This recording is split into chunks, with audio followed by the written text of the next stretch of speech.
Hi, welcome to Miss Julie's Montessori Minutes. I'm Miss Julie. Be sure to like and subscribe to this channel if you'd like to see more videos like this. And I'd love to have you drop a comment if there's a particular topic, Montessori parenting or toddler parenting in general, that you'd like to see me cover.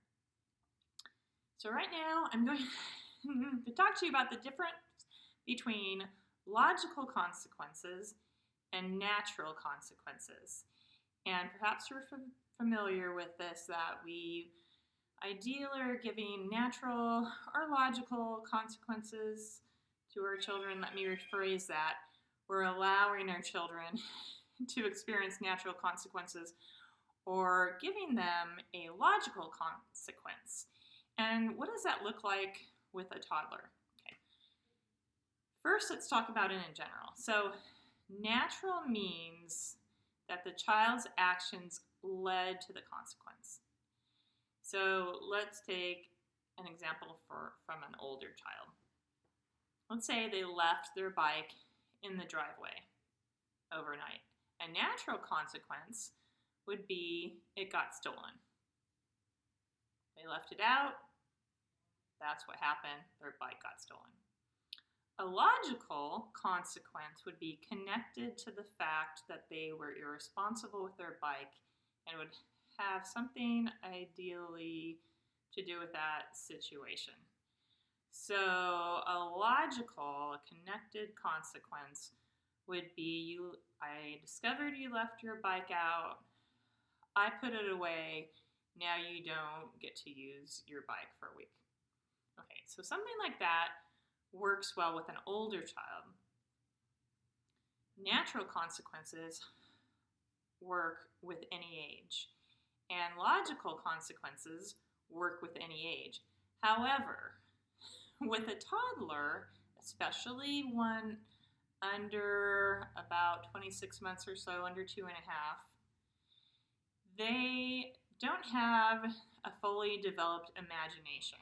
So to have just a logical, delayed kind of more abstract consequence is hard for them to process, predict, and understand. Even if you tell them, right, this will be the logical consequence.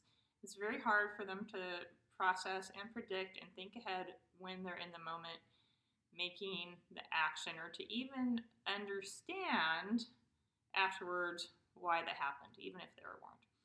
So our logical consequence should be very immediate with toddlers, very clear that this is a consequence that's happening right now because of what you did. Okay, so let's look at some actions that a toddler might take that we need to provide a consequence for, or that there will be a consequence for. And we want consequences, right? We are beings who learn, right? And mistakes help us learn and grow, and misbehaving is a mistake. So we want consequences so the toddler will learn how to interact with items in the world and how to interact with people in the world. Okay. So let's say your toddler is hitting his sister. All right, let's say this toddler is about 20 months old. Okay.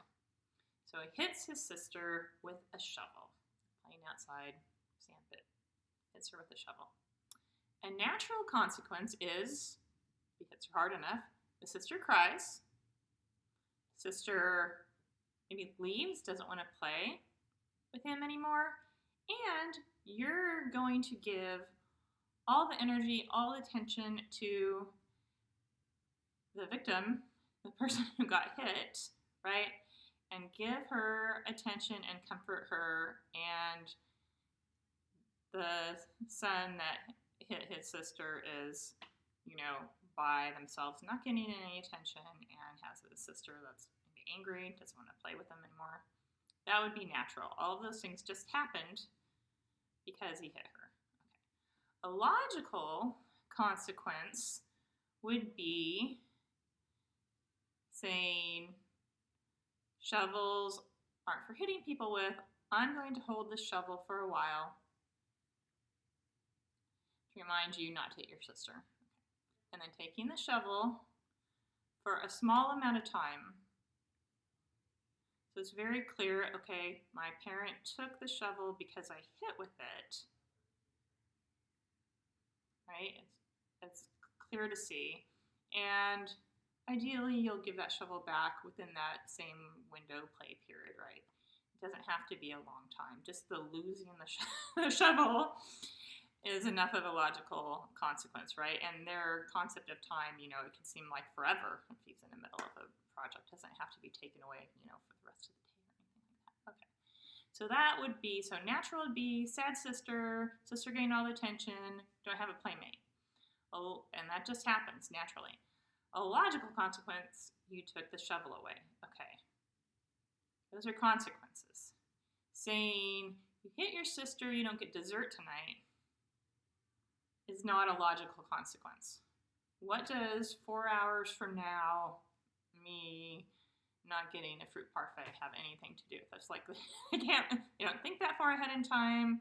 There's no connection to the immediate situation, right? That would be what we call a punishment, right? Just getting even. Let's take another example. Let's say your toddler's painting and they decide to paint their book. Okay, natural consequence is the book is ruined. Okay. A logical consequence would be to briefly put the, if they were given, a warning, a reminder. A logical consequence would be to put the paint away for a short period of time, or like if it's a board book that can be cleaned, a logical consequence would be to go clean the board book. Don't want to say, okay, you painted the book and you ruined it, now you don't get to go to your cousin's house with your brothers and sisters later. That would be a punishment, just getting even with the child, making them suffer. It would not have anything to do with the situation. It would not help them learn anything about how their behavior or fix the environment, right? Okay, third, let's say pouring milk on the floor. They're eating lunch and they just go, pour their milk out. Okay. Natural consequences, they don't have any more milk to drink that meal. They just poured it out. If they were really thirsty, they wanted to poured it out. And a logical consequence would be